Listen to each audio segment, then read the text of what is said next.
So hello, everybody. Greetings and welcome to our third and final webinar in our series on garlic marketing. So I'm Greg Swazer. I'm with the Extension's Regional Sustainable Development Partnerships, and also organizing this event with me is Jerry Ford, who is our garlic wizard with the Sustainable Farming Association. So tonight, Jerry will be moderating tonight's conversations with our garlic producers. And tonight also we'll be focusing on direct marketing, by which we mean arrangements where farmers are selling their garlic directly to their end users of the product. So our program today will be in a talk show format. We'll be talking with and asking questions of farmers, farmers markets vendors, Trout Lake Garlic, and we'll be talking with Plum Creek Garlic, who sells directly through festivals and online sales. And then finally, we'll be talking with Butch Cardnial, who also sells directly from his farm. Following our discussion, we'll have an opportunity to answer questions from the audience. So please, as you have questions, feel free to enter them into the chat. We may get the chance to address some of these during the program, but if not, we'll do our best to make sure that we're getting everything answered at the end. So finally, before we get started, I'd like to let everyone know that there will be an evaluation following this event, believe it or not. So please take a few minutes to let us know what you thought of this particular thing in the whole series in addition. We'll also be looking for garlic producers that will be able to help us conceive of ways that other garlic producers, including yourselves, might come together to access larger marketing opportunities.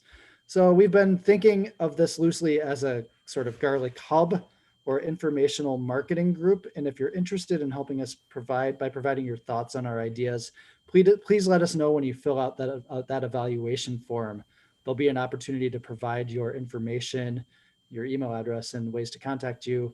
And also, please feel free to email me directly or Jerry. I think that our information is somewhere to be found. If not, put it in the chat and we'll get it to you.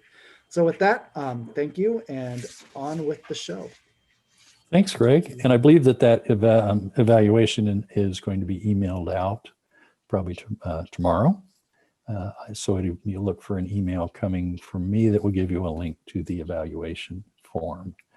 All right, so I'm excited to get going with the last of this marketing class. I suspect we'll do more in the future at some point. But we're going to start off with talking about selling garlic at farmers markets with Warren Alto, who runs Trout Lake Garlic near Bovey, Minnesota, with his husband, Jesse Davis. Jesse also serves as Director of Member Services with the Minnesota Farmers Market Association, and Trout Lake Garlic sells a whole bunch of garlic at the Grand Rapids Farmers Market. All of this makes them kind of uniquely qualified on this subject. And so I'm glad you agreed to be with us, Jesse and Warren. Well, thanks for having us and putting this forward. You know, it was actually through Extension that we came upon garlic, which is something we both love. We like to cook. But when we first took over the family farm, we were doing all sorts of crazy. Oh, let's do a hazelnut maize. Let's try heirloom pumpkins and make pumpkin seed oil. I mean, we did a lot of crazy stuff. Yeah, and garlic has been, you know, kind of the one that the deer don't eat.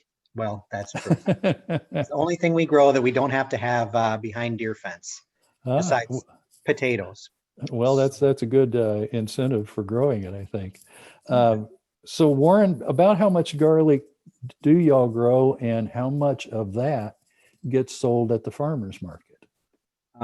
It depends on the year. 4 seasons ago, we had botrytis, so we lost a lot. Last year, I had 25,000 in the ground. This year, I have 11,000 in the ground. And I'll sell 3/4 of that. If I have less than 20,000, I'll sell out in about 10 times that market. So that's a lot of garlic moving at one farmer's market, right? Or it is, yes. Yeah, people have to be. I'm going off script a little bit here. I think you're probably noticing that. They must know you're coming with the garlic in advance. They wait for us. And then ask all the other vendors why we're not there yet. We have a really, really strong following. Yeah. But So garlic is one of those things that it's not like you can just go to Gurney's or, whatever and just get seeds for it and plant it. It's something that you have to on, and that garlic seed is expensive. Can you guys hear us? yeah, we lost you for a little bit there. Can you guys hear us? Yes. Yeah, we live off grid and we have to use our phones for our hotspot, and Warren just got a call from somebody. I So, think my car warranty is expired. better get that taken care of right away. But buying seed garlic is actually quite expensive too. So there's been a few folks at market that have grown a little bit. In fact, there's some that have bought our garlic and then planted it and tried to sell it the next year, which is somewhat irritating. But it's something that kind of like growing mushrooms. You kind of don't just do it overnight, and so that's helped us build our niche at the market. Sure. So is that the only thing you sell at the market? No, I focus on root vegetables, rainbow carrots, cylinder beets, and potatoes. Those are the three major things that I sell, other than garlic. And plus basil, and I think we have a picture of all the stuff that we sell, but Yeah, mostly root vegetables. it depends how many helpers I have. Yeah. So And it's that's the other great thing about garlic too, is that mulch that we lay down, when we plant in fall, really cuts back on a lot of the weeds. Of course, we still grow a companion crop of oats or barley or whatever else didn't get threshed out of the straw, but right. for the most part. So does that mean you actually have a stall at the market for the whole season, or do you come in once you have product? We're a member, so we pay our dues every year, and then once we come into the market, we pay $10 a day. So we don't have to pay every market, just when we're there. And that's a good kind of segue to how every market in the state of Minnesota is really different. Each group has its own rules, regulations, prices. There are some markets, especially in very popular areas, where you might not be allowed to join next year if you don't show up every single day. Now, that's much less likely in a smaller market or a more rural market. Some markets, you can just show up and pay a daily fee. Other ones have a very high bar where you've got to pay a couple $100 to be a member. One of the reasons markets will do that is to prevent dumping. If you've been going to a market and you're going every day, you're one of those vendors that's helping the market look good even when things are kind of looking slim. And then you finally get that crop of your heirloom tomatoes and your peppers and your cukes. And then some person is like, oh my God, what am I going to do with all these peppers? Comes, sells them for 25 cents a pound. That really kind of screws over people who've really put a lot of time into helping that market thrive. So you'll often see that with markets where there's kind of an initial investment, whether you show up one time or 50, that you have to pay. So we have that was a great transition there, Jesse, because you can't see him switching his hats from garlic farmer over to employee of the Farmers Market Association, but that's kind of what's going on there. So I have heard, I personally have never sold at a farmer's market. I'm not sure why it's worked out that way. Is there any kind of legal or insurance requirements involved with selling at farmers markets? No, each market again is going to set their own requirements. Many of the markets that are in the metro area will require vendors to have an insurance policy. And it will list how much that's got to be covered for per occurrence. That market usually is going to ask, to have themselves listed as an additional insured, in case someone really wants to get litigious and sue you and the market and, everyone else. But legally, no, there's no license to sell that you need to sell from a product of the farm. And there's no license or you're not required by the state of Minnesota to have insurance. It's a good idea. You never need it till you need it, right? But what's interesting is that our number one claim that we get, the Farmers Market Association does sell policies to both markets and to vendors. The number one claim that we get are for tents blowing away and damaging people's product or scratching the paint on their vehicles. So it's incredibly rare that we get a food-borne illness or that sort of liability. It's much more those tents. So weigh them down, folks. A little gallon jug of milk, that's 8 pounds. You need at least 20 on each leg. And many of us have actually seen that happen. Yeah, just, it only takes one gust of wind and everything goes airborne, right? Right. So when you're thinking about selling at farmers markets, do they each have, as you said, they each seem to have their own requirements? Do most of them have a website or at least a contact person? A lot of times markets will use Facebook as their de facto website. And when I talk to new members or new growers that are looking to find out what market might be best for them, I often will refer them to the Minnesota Department of Agriculture's local food segment, which is Minnesota Grown. So if you go to minnesotagrown.com, it's also a membership-based thing to be in their directory. But if you go to minnesotagrown.com, you can say, okay, I want to see farmers markets within a 25-mile radius of zip code 55412 that are open on either Thursdays or Sundays. Click, and it's there. And that will also have some way to contact that market management. Sometimes it's an email address or a phone number. And sometimes there are organizations that will run 2-3 different markets. That can sometimes be convenient.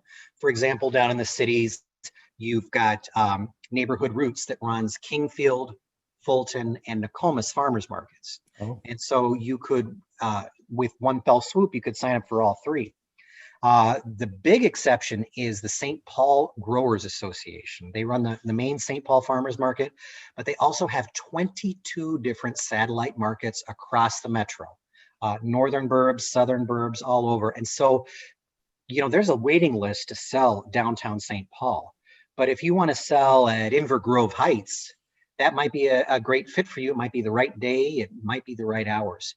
But minnesotagrown.com is usually the best way to kind of start to find those contact details. And it's a fairly decent way of finding other garlic growers. And just to put in a plug, I don't work for the Department of Agriculture, but they have a really cool cost share program that I think is a no-brainer, especially if you're starting out. They will cover up to, I think that the very base membership is $20, maybe it's 25. It doesn't get you in the directory as a grower, but it enrolls you in the cost share program. They will pay half of any marketing expense up to $200. So if you want to get a new vinyl sign, that's going to cost you $100. They'll pay 50 of it. You want to buy a fancy pop-up tent that has your logo on it, they'll pay up to $200, half the cost. And so for that $20 investment, I think it's really a no-brainer. The only requirement is that they want you to have that little Minnesota Grown logo on it, which and they'll help you lay that out. Yeah, exactly. They'll help with the graphics. I use it every year. I use that cost share every year to help with the cost. Not enough people take advantage of it. Yeah. And it's taxpayer money, so let's get it. Yeah, you paid for it. Okay, so Warren, when you're selling at the farmer's market, Are you only selling fresh bulbs, or do you have any kind of other value-added products with your garlic? So far, just fresh bulbs, but I'm working on dehydrating and making garlic herb salts and garlic powder and scape powder. So that's going to be something new for next year. But as of right now, we have just been selling fresh bulbs. And when you're selling those, are you just selling, here's a bulb, or is it a package, or how do you do that? I do not like dealing with coins, so I sell 6 bulbs for $5 or a bundle for $20, which has about 25 heads in it. So, And I wanted to jump in there too when it comes to scapes and selling scapes. Yeah, please. We're up, quite a bit north of where a lot of folks are, and so when we're picking scapes in mid-June, even though our farmers market starts in May, it doesn't make sense for us to go to market and sell $30 worth of garlic scapes and stand around all day. And people love them, but there's only so many scapes people want. And so this year with COVID, we were lucky enough to have participated in an aggregation project. We were looking to make our market a food hub. And that was primarily to reach out to restaurants and to institutions, hospitals. And, we had trouble getting that off the ground. There were markups and different things that made it difficult to compete with some of the prices that you can get from, Cisco or Upper Lakes Foods or whatever. But we were able to use that online system for people to pre-order, drive through, and pick up. So we sold more scapes this year than we ever did. And I would say that if you're looking at selling at a farmer's market, you probably really should give special bonus points to a market that has an online ordering system, because it's a great way to get rid of those scapes and then to get people coming back for more garlic once you're pulling it out of the ground.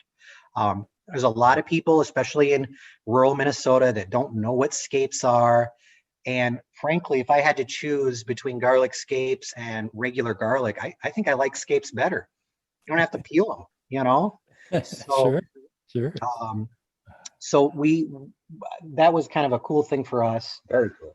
And then we did also, not to get into production, but we did experiment with dehydrating those scapes, not in a dehydrator, but we tried to dehydrate, and it didn't work out well. days and days.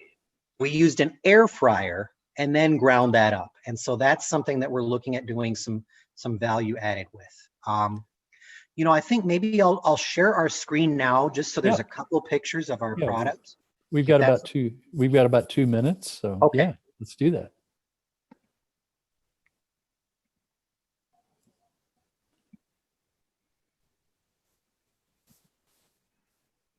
So this is our logo.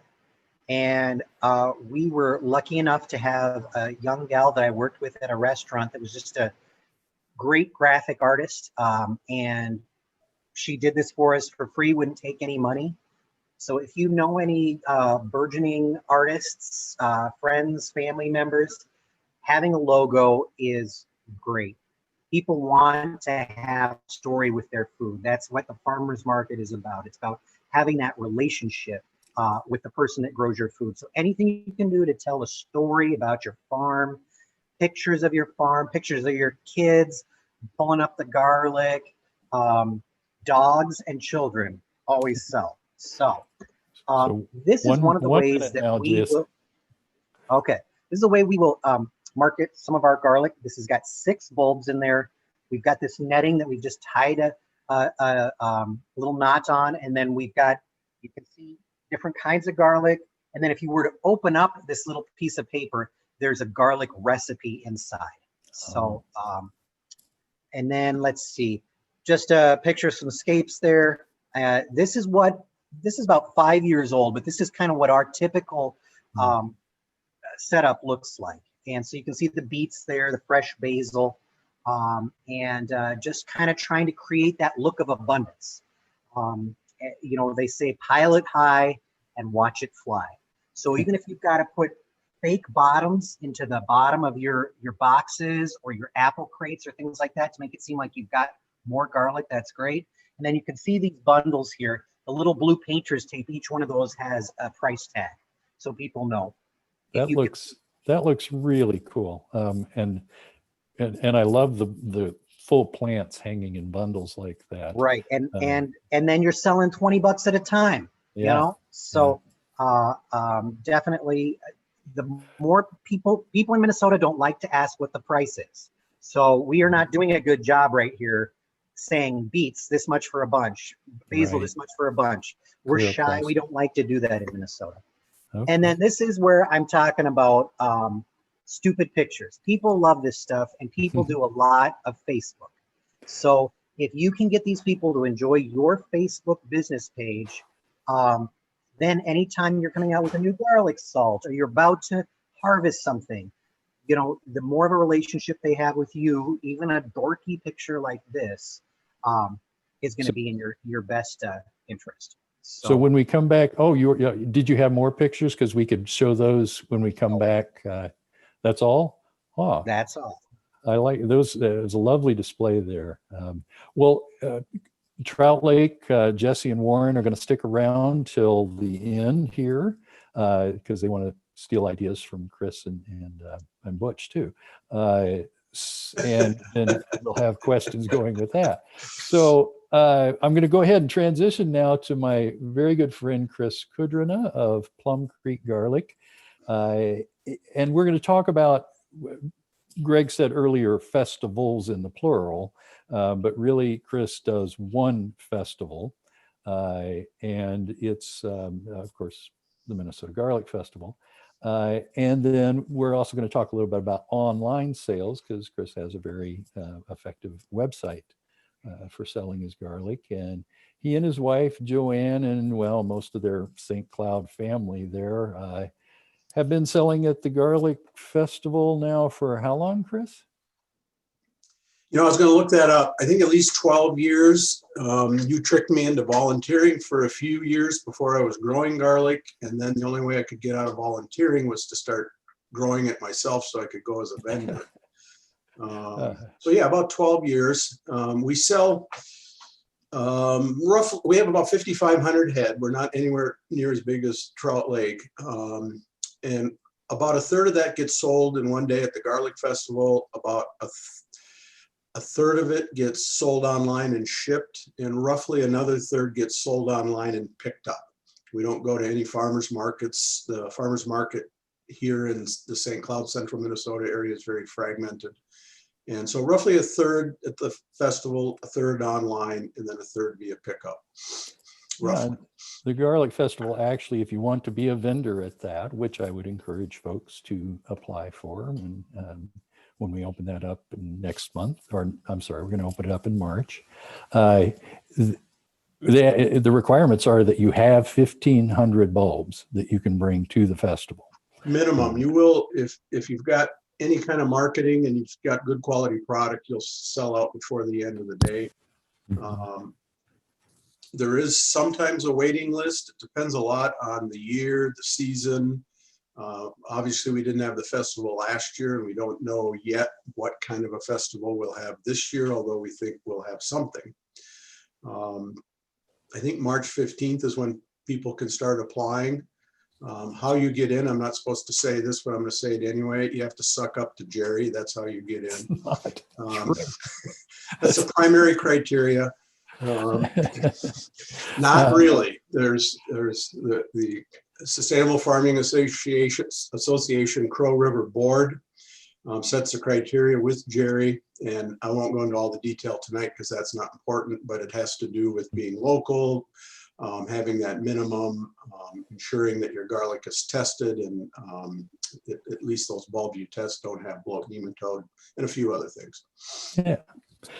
So tell me a little bit more about what it's like to set up for a single day of selling. You're probably going to see 1,500 to 2,000 people walk past your booth in a matter of 6 hours or so. And actually, in terms of the rush, it's really about 2 hours. It's an elephant moving through the snake. So I was thinking about this. Now, there's three things we normally that we do. One is we pray a lot that the garlic is cured in time so we can clean it without it being all wet, because otherwise that's a real headache. And the festival comes the second Saturday in August, and depending on the weather, you're stalling on the harvest. Second thing we do is run around like chickens with their head cut off, trying to get everything ready and everything packaged. And then third thing is, this year in particular, although we didn't have the festival, is we just stayed away from all the teenagers we hire so they didn't give us COVID. So they're on one end of our shed and we're at the other end of the shed. What you're doing is, Trout Lake mentioned that Minnesotans don't like to ask about price. We learned that after a couple of years where we would sell by the pound and we would weigh things and package things, and it just backlogged too much. If you go to the festival, there will be 13 or 14 different ways of selling, but the way we've done it is we package it in advance. We use these teenagers. We use a netting, we weigh it, we round to the nearest 25 cents. So we don't have to deal with nickels, dimes, and pennies. We're willing to deal with quarters, unlike Trout Lake. And everything has a price on it. And you'd just be surprised how many people are coming up and they want $5 or $6.50 worth of $23. And they're just grabbing handfuls of that. So that's been a big plus for us. And I encourage people to make it really, really obvious how you're going to sell. My wife and I are up front. Often our daughter is up front with us also. We have had different people over the years, but we have a couple of neighbors that love to come, and one of them is good with math, and he sits in the back and runs the cash register. And we're collecting dollars and he's making change. And you could get by in that 2 or 3 hour period with 3 people, but you're better off with 4 or 5 because it can queue up pretty badly otherwise. So it's hectic. You won't eat. You're standing a lot. It's a lot of fun. We've sold out the year after we had the disease problem in 2013, and a lot of growers didn't have garlic. You could sell out in an hour. I prefer to go home with a little bit of garlic. I don't like, even at the end of the day, to not have something to give to somebody that's there at 5 o'clock. So some days we have some garlic at 6, but not usually a lot. Well, and that tyrant of a festival director makes the vendors stay there even when they're sold out. You don't get to pack up and go home just because you don't have any garlic left to sell. And what people, I think, have figured out is start taking orders for the garlic you didn't bring. Yeah, and we I just noticed a question in the chat. We do not take credit cards. Out of several hundred transactions, I maybe get 1 or 2 people that ask if we take credit cards. And at the festival, we almost always have an ATM machine still, and people are comfortable with that. I have the ability to do that. I've done it, stick it on your phone or whatever and swipe the card, use Square, PayPal or whatever. It's too slow. If you're doing a transaction every 4 or 5 minutes, it'd be fine, but people are 4 or 5 deep from 11:30 to 2 o'clock. It's just too slow. And people understand. Well, let's shift gears a little bit here. Okay. We could do a whole class on internet sales, and maybe we will. Folks, let me know if you want that.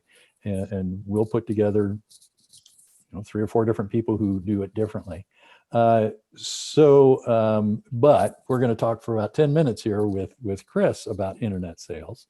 And so give us some tips for growers who want to get into e-commerce, Chris. Let me bring up our website. Let's make it full screen. There we go. Everybody see that? Well, don't answer that. Jerry, can you see that? Yes, I can see it. This website was designed 12 years or so ago by a friend of our niece's who was in School of Design at the university. He did a terrific job. We love it. We still use it. One of my concerns as years have gone on is he customized everything. He was a student. And he made it beautiful, but it made it really hard to keep it current and updated. For a couple of years, we had a really difficult technology problem. And last year, we wound up rebuilding it and standardizing it. One of the problems that you're going to have to decide is, do you want to get good at the internet and websites, or do you want to stick to growing garlic? And it's really tricky. I don't use this website more than 6 or 7 weeks a year. And you think you're going to remember things, but I have painfully learned to create a Word document, things to remind myself every year that how I did them and what to do. And if you're on the internet at all, and if you're buying things on the internet at all, you know things are changing all the time. And so I can get my buy garlic and my shopping cart and everything exactly the way I want it, and I get it looking pretty. And a year from now, or 10 months from when I last used it, it's all different because it's been updated 13 times by the vendor that provides the shopping cart. And then it doesn't work right with something else. So you're going to have to decide and find somebody, a webmaster, that's either going to take care of the website for you, if you're going to be actually selling it online.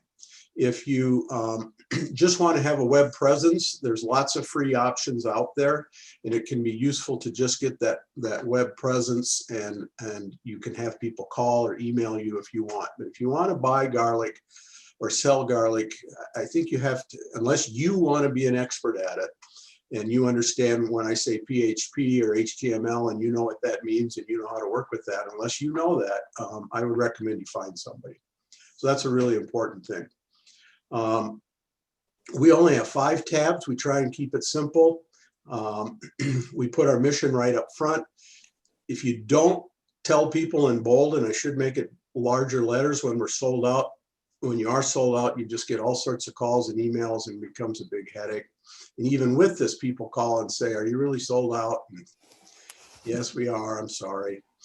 We tell them a little bit about our garlic, join our email list. We use MailChimp. I do recommend you use a professional service like a MailChimp.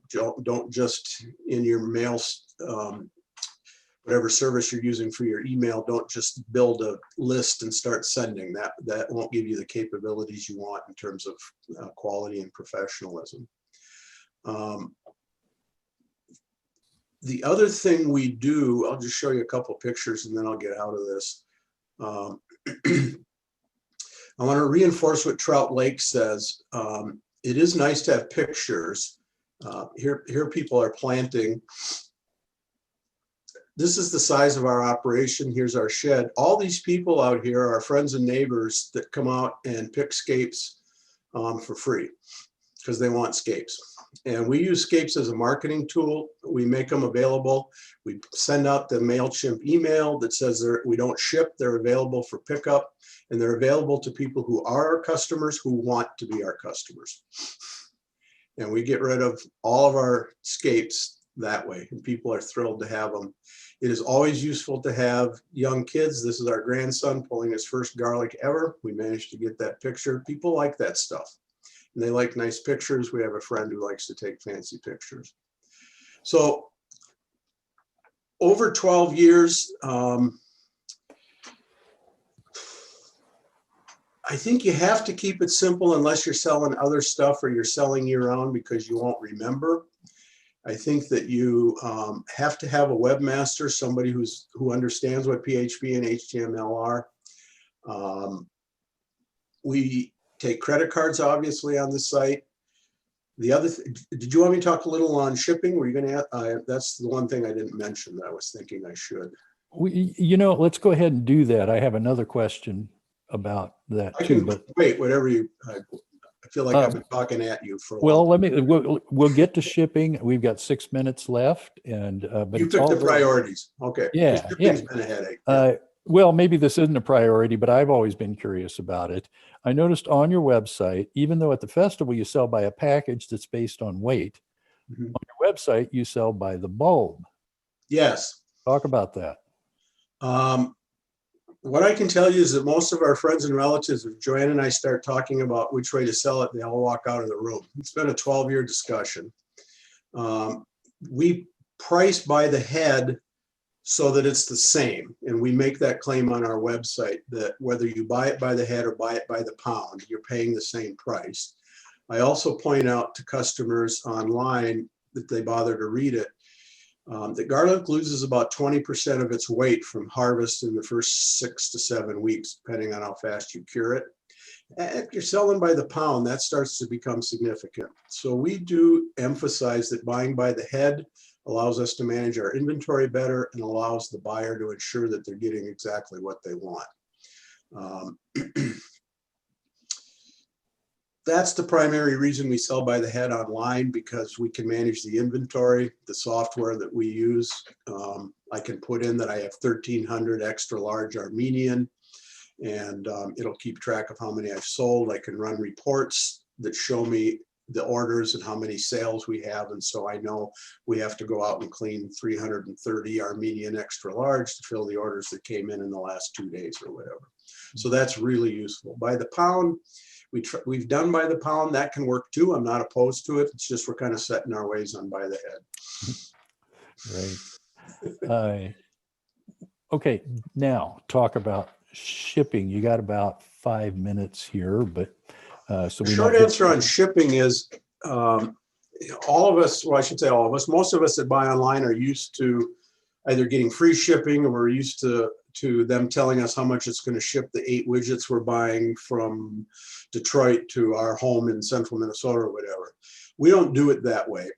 We charged a fixed price for shipping regardless of the size of the order, $7.50 if you're within the Speedy delivery shipping area, which is basically Minnesota, the surrounding states, plus Illinois and Nebraska. The bulk of our shipping is within Minnesota. There's a few people in those surrounding states that buy from us. We really emphasize local. And then if it's not in the Speedy delivery, it's $15 shipping, and it doesn't matter how much you buy. The advantage of that is it does encourage people to buy more, because then the shipping costs get smaller. I have a woman, I don't know how she found me. She's in a rural part of Washington State. She buys $20 worth of garlic from me every year, and she pays $15 shipping. I feel kind of guilty about it. I know growers out there. There's plenty of good garlic in Washington. I don't know why she does it. There's another guy outside Portland, used to live in Wilmer, and he buys several $100s worth of garlic from us every year for friends and families, and he doesn't care about that $15 shipping charge. And I pay $45, $50 to ship it to him, and I'm happy to do it with all that he buys.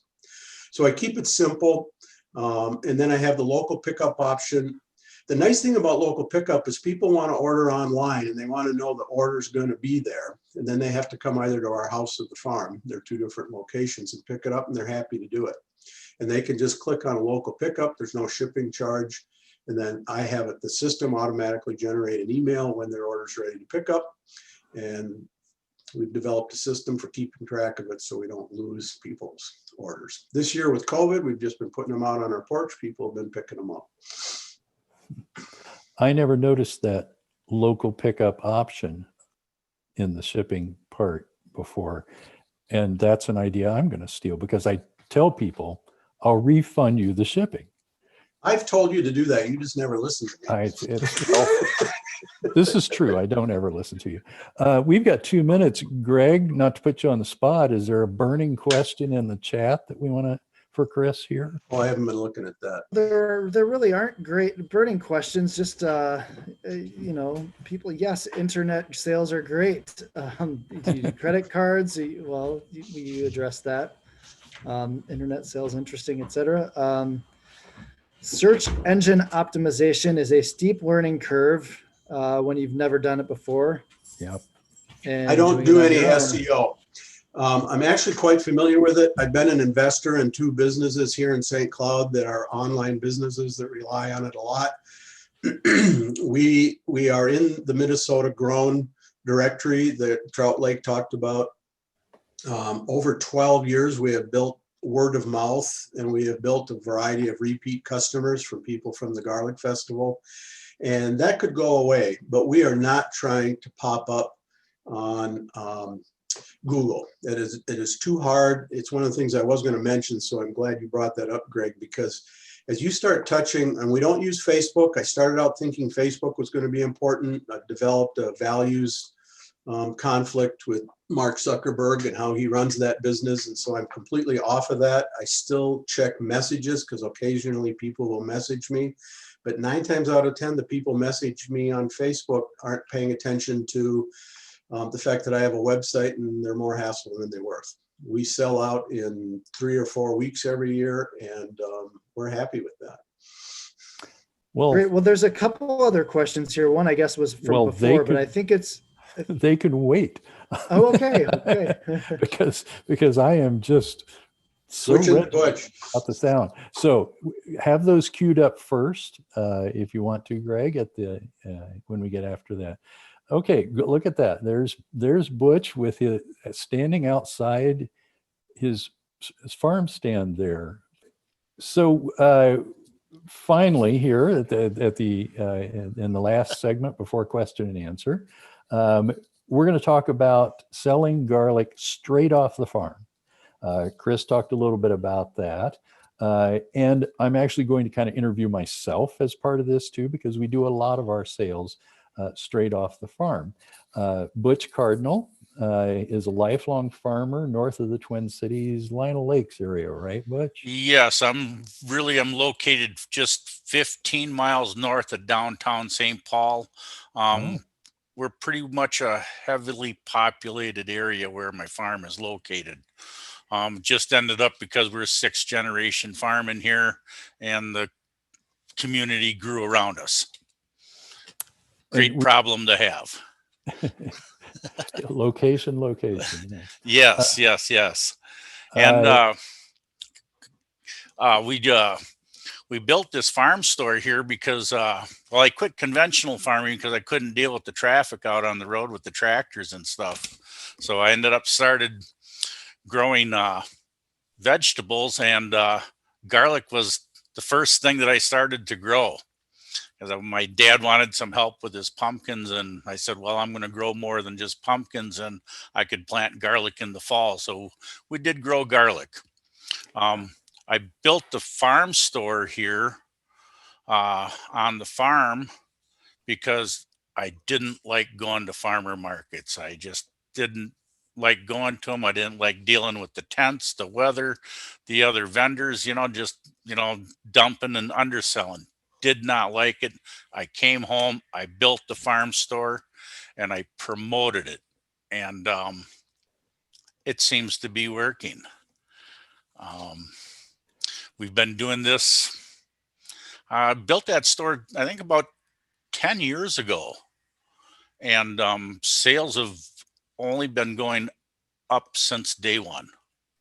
And how long ago was it that you started growing the garlic?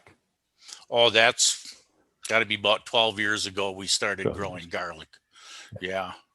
And then you from the beginning you were selling off the farm and Yes. We were selling off the farm in had a little tent at the farm. People could drive in and buy stuff off the farm, and it just never seemed to be good enough. So we just evolved to a 3-sided building that we had for a year. And then I said, let's put the building in, because we sell more than just garlic. Mm-hmm. We have a refrigerated case in there because we sell lettuces and greens and stuff like that. And of course we have garlic scapes in our cooler as well. So how many garlic are you growing? How much garlic are you growing, and how much of it gets sold through the store? I'm assuming all of it that gets sold, right? Yeah, we grow roughly 20,000 cloves that we stick in the ground in the fall. We also have a 100+ member CSA, which they all pick up their CSA box at the farm. It's not drop off sites or anything like that. So we everything is sold off the farm. The garlic scapes.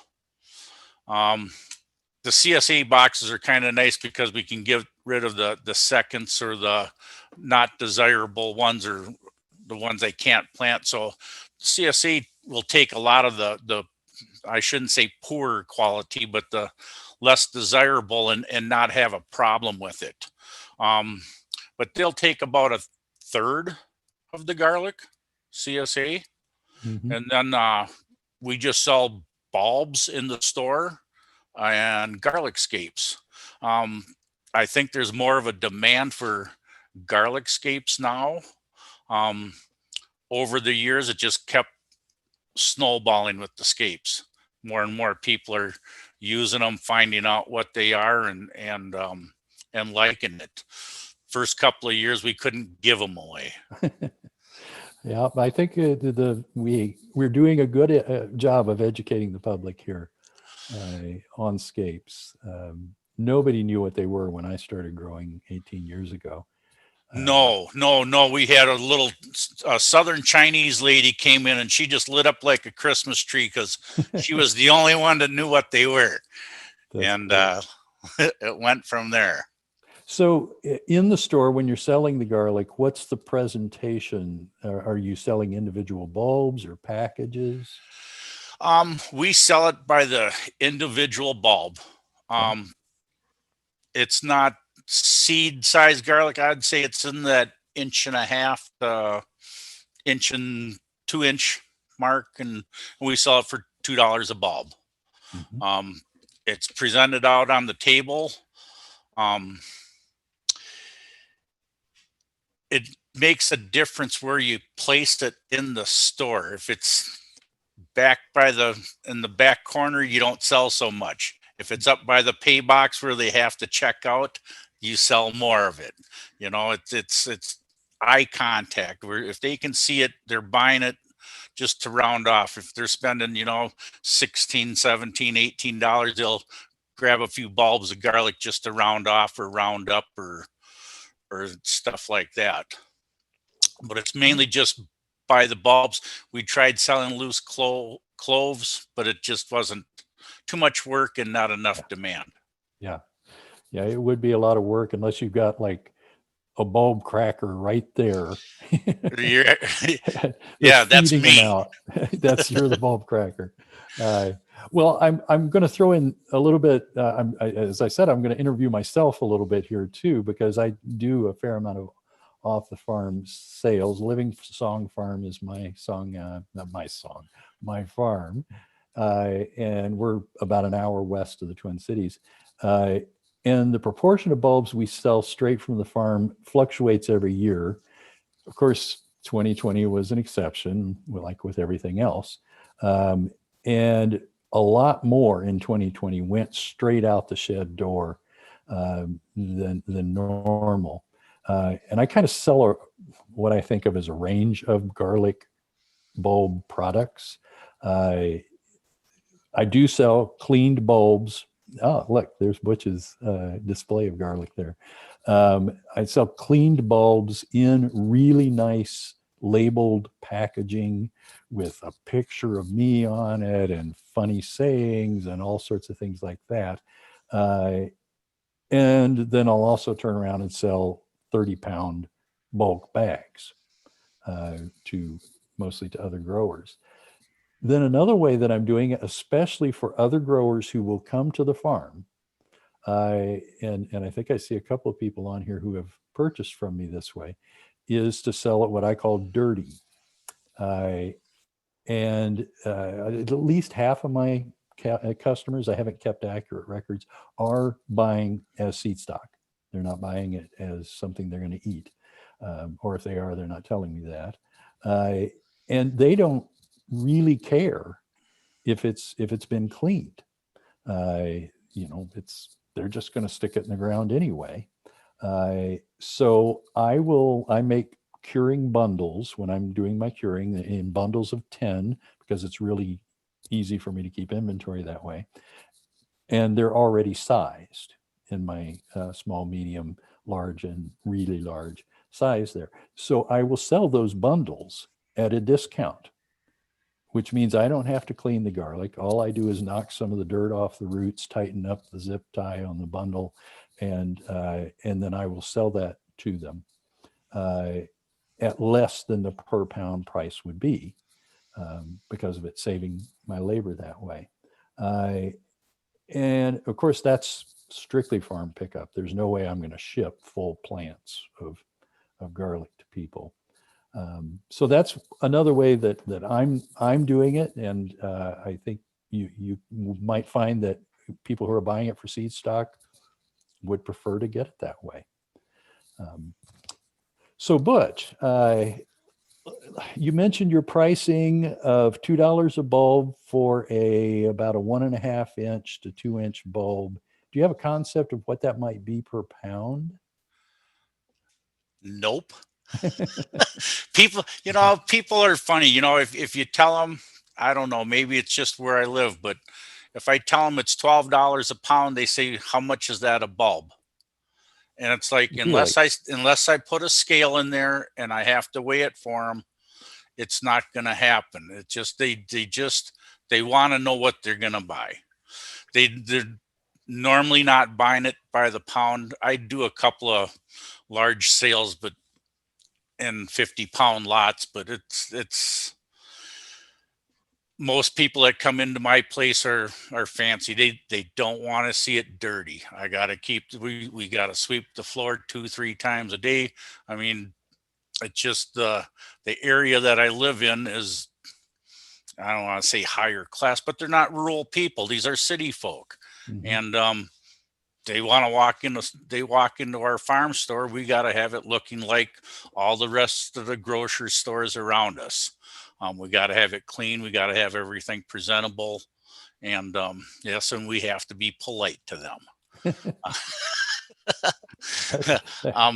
But yeah, it's just the way it is. I guess if we have small bulbs, we can make a dollar basket or a $3 basket. If somebody, we know that they want to plant some, we can arrange it like that. We're pretty flexible on what we do, but pretty much standard. We'll just run it at $2. And like I said, we sell a lot of other products, so it's Sure. not I mean, garlic is there's a demand for it, because when I don't have it, they're asking for it. Right. That's how it always is. Well, but yeah, I guess I'm just far enough out from the cities that my clientele is a little different. There are those who really want the packaging and really want it to look pretty, and I will cater to them as well. So my price, and I'm perfectly happy to say this, off the farm, selling it straight off the farm, is $12 a pound for 3 of my varieties. And then my favorite variety, I charge $14 a pound. And so I have a little bit of pricing structure there. My really large bulbs, and what I call a really large is it's 3.5 inches in diameter or more. There's only about 4 of those to a pound. So, you do the math, that's a $4 or higher bulb right there. Now I will sell smaller bulbs down to about 1.5 inches. I don't like to sell anything below that size. We just eat those, and literally eat those, not as in compost them. But I will tell people these are not seed garlic. Yes, you can put them in the ground and they'll grow something. I'll say, this is our culinary garlic. This is the stuff you eat. And there are people who ask now for culinary garlic. They don't want to deal with a porcelain clove that is that big. That's more than they want to put in a recipe. So people are asking for the smaller bulbs who are asking for culinary. So Butch, what do you think the most important factor is about selling for at a farm stand or a farm store? If you had one thing, and maybe you've already said it, that is a don't do this that you would tell to another grower, what would that be? well, it's all, I guess, I think you talked a little bit about it too, because where you're at and where I'm at is 2 different places. It's 2 different markets. Like I said, the people that come into my store, they're city folk. They're not farmers. And they come in, they want to be clean. They want to see clean garlic. They know it's grown in the dirt. They don't want to see it. They want to eat it. They're, want to cook with it. I guess just make sure that you have some or have something for them, if you don't, let them know that you're going to be out. But just try several different things. I mean, we sell the bulbs, we sell garlic powder, we pickle cloves, we pickle scapes, but we run out of all that stuff. But there's a lot of ways you can market the garlic, but bulbs are actually the easiest, or what I have time to do. But don't be afraid to put something out there that nobody's seen before, because people will try it. I didn't know you had those extra. Now that you say it, I saw it on your website that yes, there was garlic, pickled cloves, and powder in that. That's got to be a lot of work. But if you're getting a good price for it, then why not? Now, one thing I found is with both the off-farm sales, straight off the farm sales, and with our internet sales. And by the way, my price is $1.95 a pound higher on the website.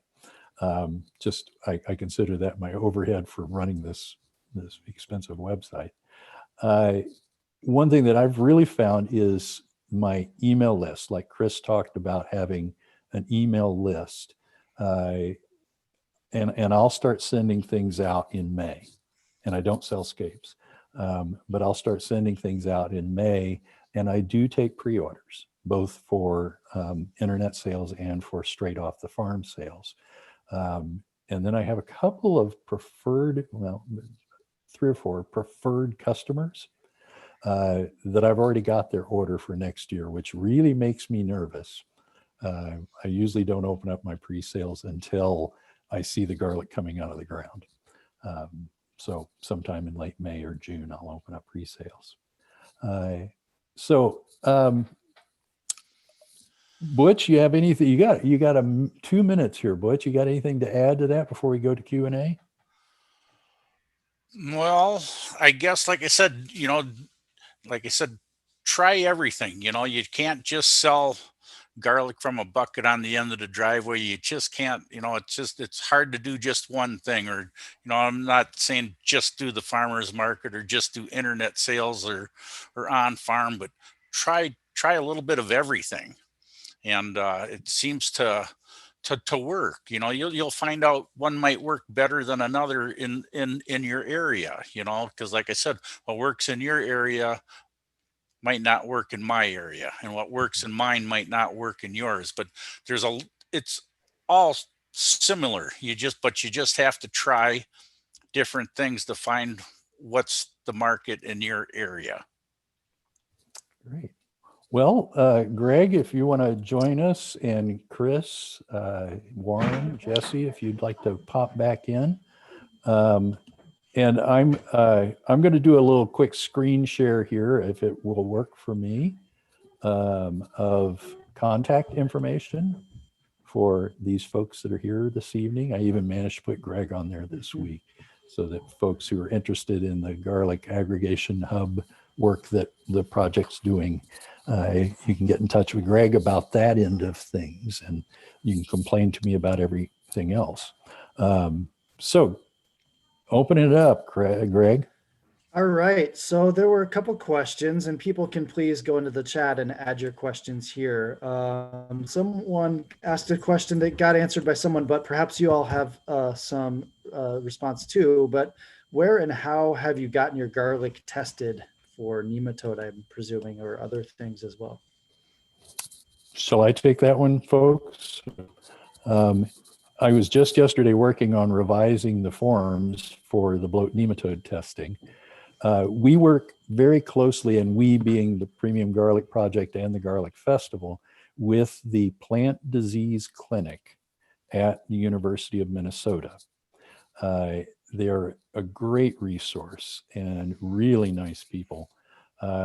And they were the ones who discovered, when we had the aster yellows apocalypse back in 2012, they're the ones who discovered what it was, because none of us knew what it was at the time. And so they will test for all sorts of things. we have them set up right now, a way to do this, and you can see this on the Garlic Festival site and on the Premium Garlic Project, a way to send in your plants for bloat nematode testing. And it's been going, we've been doing that now for, Chris, what, close to 10 years, maybe? Yeah, I think when that East Coast unnamed seed catalog got all that bad garlic from Ontario and spread it all over the country is when we started. Yeah, and so, and you can read more about bloat nematode if you're not familiar with it. It's the plague of garlic. It not only will wipe out part of your crop or even all of your crop, it also infects the soil and makes it very difficult to eradicate, to ever grow any kind of alliums there again. And Chris actually is, and I don't want to get too deep into this right now.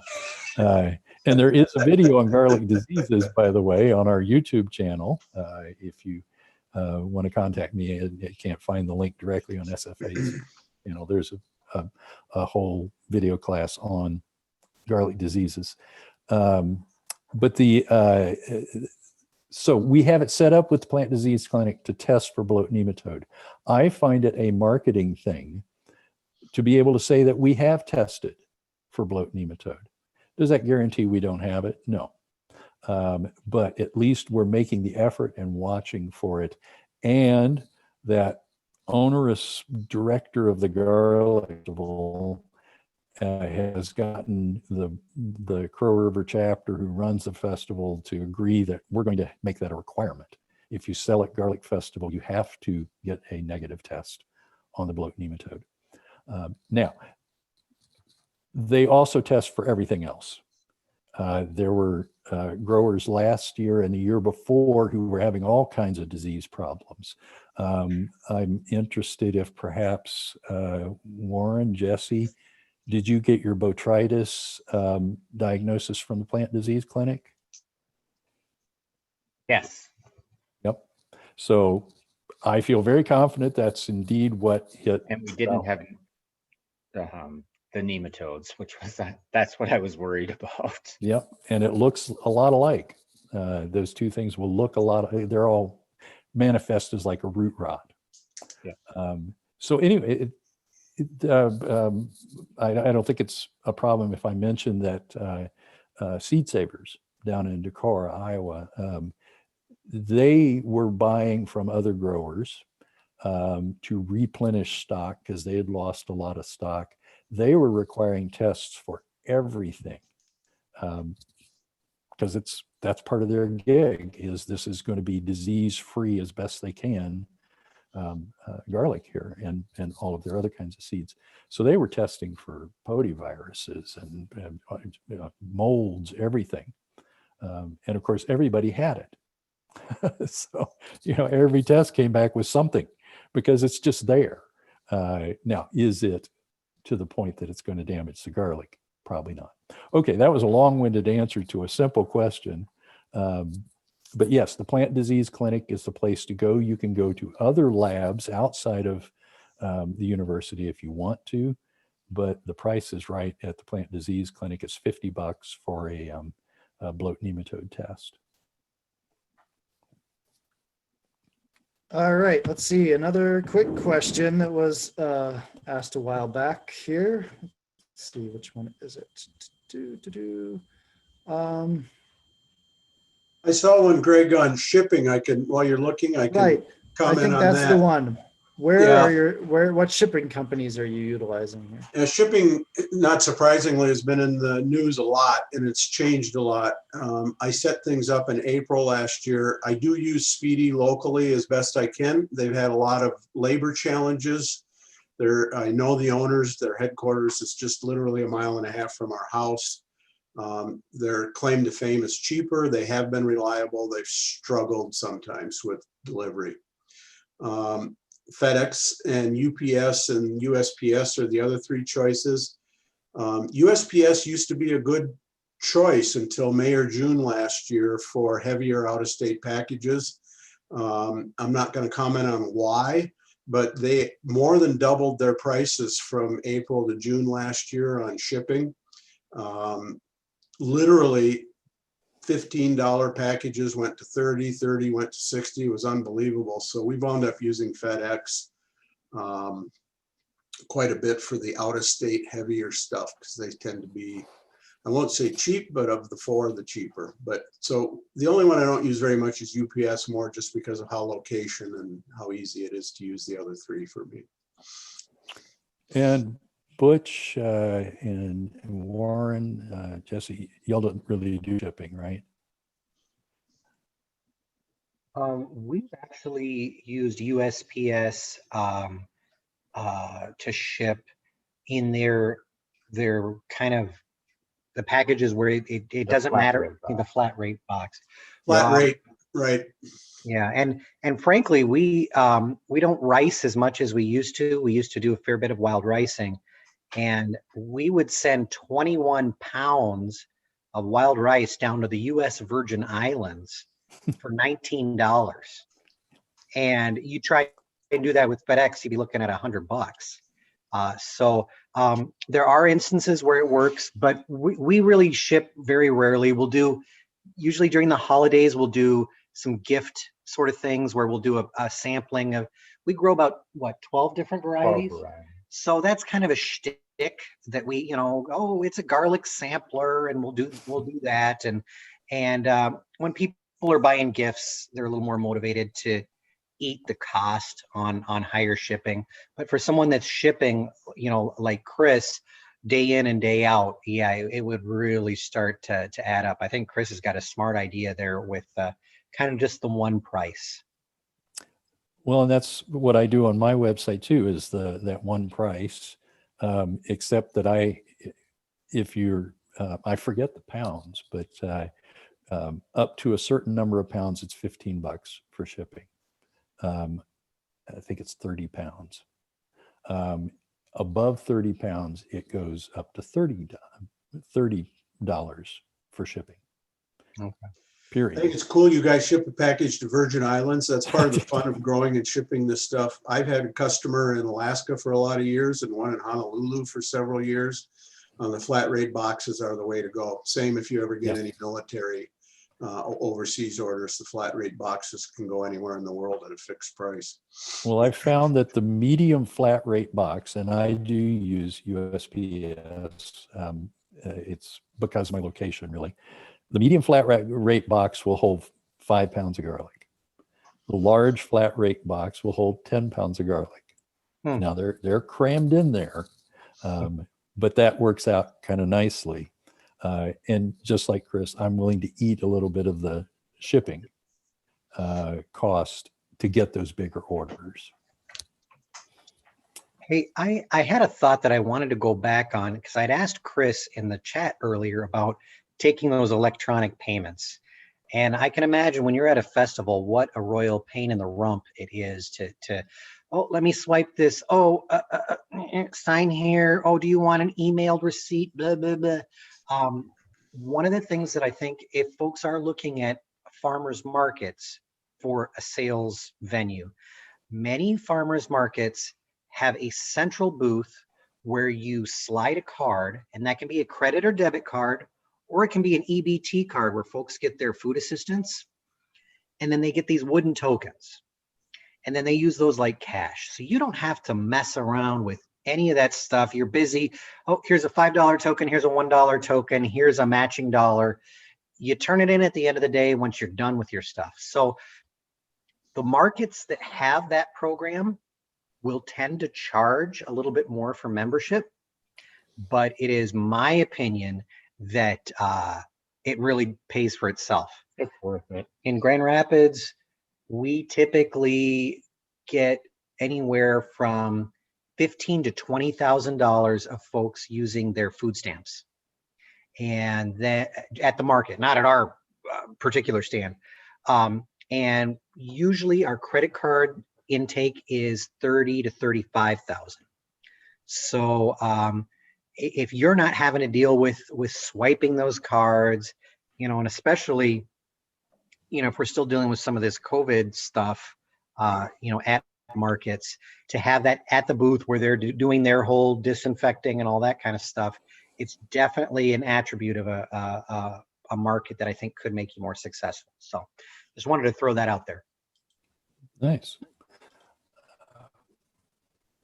Great. Well, here's a couple Great. other Yeah. questions from earlier. So Trout Lake, when you're selling 20 pieces at a time, is that the whole plant, and is it a lot less labor? If so, it would make sense. And when you're selling two together, and when you're selling by the bunch for $20, how many is that? What size? Well, I try to get about 12 bucks a pound. So it could be anywhere from 25 to 30 in a $20 bundle. But then when I sell them individually, I use a rubber band, and the stalks are cut off, and I sell 6 for $5. And so sometimes I'm getting $17 a pound, and sometimes I'm getting $8 a pound, depending on how big the garlic is. And we do sell pretty much culinary garlic. We're still in a phase where we're trying to grow what we can plant each year, get save the biggest stuff. So, you know, I think maybe Chris and Jerry, you guys are at a kind of a static level where you're happy at the level you're planting. We'd like to increase. And so because we don't have a ton of competition, and we also live in ketchup country, northern Minnesota, people are happy having the smaller, you know, cloves of garlic. Because I mean, some of them, we also have a lot of folks from the Slavic countries that go bonkers for garlic. But most of the time people really, even though the garlic might be a lot larger at the grocery store, they try our stuff and Realize that it's way better. and it has more flavor. But as far as the bundles go, those are on the stock, and I don't clean them at all. I just kind of shake off the dirt off the roots. Yeah. Kind of lazy like that. People don't seem to mind up here. Okay, Greg. Anything Yeah. else? Great. Let's see. If just to note, everybody, if you do have questions, please put them in the chat down here. Make sure your chat is addressed to everyone, or to me if you don't want to see to everyone. I think And the chat's I will. disabled. What's that? Is the chat disabled? Well, probably 15 minutes ago, we had somebody come into the meeting and say a few. Oh yeah, that should be addressed. Yeah. Did I disable the chat for everyone? Yep, it hasn't worked for a while, I guess. Sorry. I see somebody here. I see somebody with their hand raised. If you can figure out how to raise your hand, I've asked Tyler Reeves. I've asked you how to ask you to unmute, I think. So if you want to ask a question, please feel free. I'll try to see if I can figure out how to get the chat working too. So this is the first time I've ever been on a Zoom that we've gotten Zoom bombed here. So Tyler, are you able to unmute? Yeah, can you hear me? Yeah. Okay, excellent. Thanks. I was going to type in a question, but then I'll just ask it right now. Greetings from British Columbia. It's been enjoyable to hear from you guys in Minnesota. Wanted to ask in relation to the disease and your bloat nematode problem, that sort of stuff. Is anybody in Minnesota growing or renewing their planting stock through bulbule propagation? That's it. Who wants to take that one? The short answer is I'm not aware of anybody that's doing it. We offer mature scapes to people that want to do that. What we explain to people is if you have more time than money, it's a good way to do it. And you're not, unless you go to tissue culture propagation, like Christopher garlic and the 2 or 3 big ones in California, your bulbils can have the bloat nematode too. So you're not ducking the disease problem with bulbils if that's the reason you're doing it.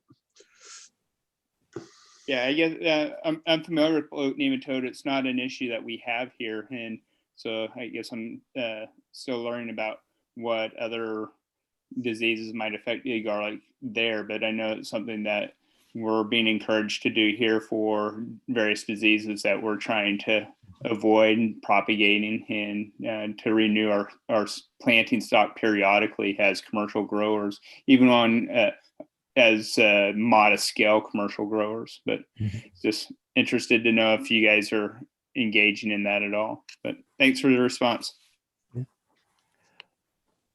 Well, Chris has purchased in the past some tissue sampled seed stock, or actually they gave it to you, didn't they? Yeah, they're not doing it anymore. For a few years, there was a grower in Oregon that was shipping semi-loads to the East Coast. New York in particular and Maine are having a bad problem with bloat. And how these larger commercial growers do it is to do tissue cultured garlic, start fresh every year. And they're also not growing that garlic to sell to anybody to plant. They're only growing it, or 90% of it's going into what I call factory production. So as long as they can get a product that meets certain standards, and they're selling it in 1,600-pound totes, they don't really care if they have bloat, because they're starting fresh every year, even if it's in the soil. Well, we've been fairly successful at educating people in Minnesota about garlic bloat nematode. And I think other diseases kind of fall in with that. People learn about the other diseases as well. And Larry's been Larry's, yeah. sorry to interrupt, Larry's been chatting and saying he's doing bulbal propagation. So Larry has time that I don't have to do it. Well, and we're patience, I should say. Our motto on this course has been, let's focus on marketing first, and only when we have extra time go into production. But we've already jumped down the production rabbit hole at this point. Yeah, I saw that from Larry as well. I think I mentioned last week, and I'm not seeing Larry. He's right below you on my screen. There he is.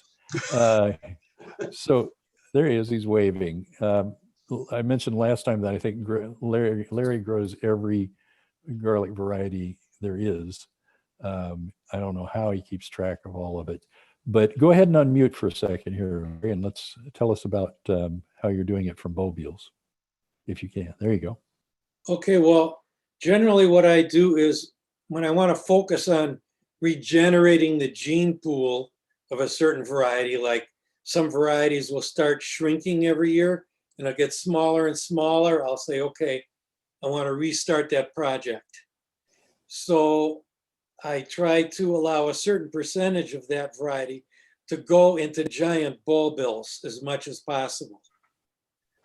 Then I save those and start replanting those the next year. Depending on the size of the bulbil and the variety, it takes several years before that will get up to a marketable size bulbs. I would say I do that with, on average, 5 varieties per year. Larry, say the name of your farm. Oh, it's right there, Ambrosia Orchard. Yeah, it's up on my ambrosiaorchard.com. There are pictures of bulbil projects I've done over the years, over the last 30 years. Some of the bulbils don't go back to 30 years, but I've done indoor propagation, just like you would start pepper and tomato plants. I've done outdoor propagation. I have had some years where all the bulbils die in the ground, so not everything is a success. Mm-hmm. And some of the hundreds of varieties that I've tested for garlic seed have wiped out. One year I got like 30 different varieties from the USDA of Creoles, and I had 100% loss that year. So in order to find out what doesn't work, you have to try them out. Yeah. So I would encourage folks to go to the shameless promotion here for Larry. Go to his website and see the names of garlic varieties that you had no idea existed unless you're as heavily into the garlic varieties as Larry is. Thanks for that, Larry. Greg, anything else? Okay, I'm unmuted. Yeah, let's see. Any favorite varieties? All right. So Trout Lake, what's your favorite variety? Are they, I can't see your picture. Are you Okay. thinking about it? There you go. My favorite is Korean, Siberian, and German white. But the one I grow the most of is chestnut red, which is my least favorite. Why is chestnut a least favorite? Because it has smaller cloves. I mean, you get more cloves, but they're smaller. I'd like a big, fat, plump clove when I'm cooking with it.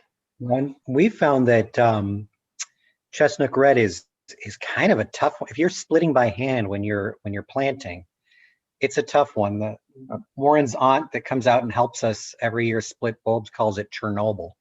So, and that might just be our chestnut red.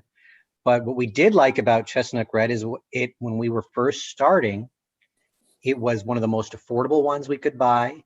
And unlike the porcelains, where maybe if you're lucky you get 4 cloves, we would get 6 or 8. So it was a good way to kind of get started and get things going.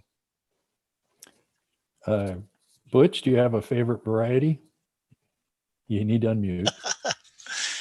I prefer the chestnut red. I knew that was going to happen. Well, I'm in the market to sell garlic.